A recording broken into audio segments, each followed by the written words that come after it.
Heç bildinmi senden neler çekti can? Dertlerinden gördün nece çöktü can.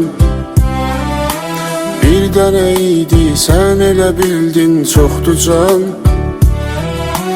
Vicdanında kanım kalsa incime.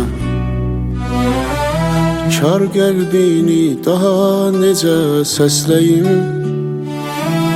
Sevgidənsə bəlkə nifrət bəsləyim. Daş ürəyim can şürüdən tərsliyin. Məni səndən vaxtsız alsa incimə.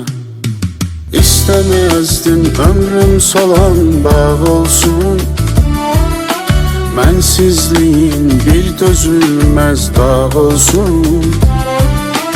Koymadın ki bircəciyi ağ olsun. Günlər sənə qənim qalsa incimə.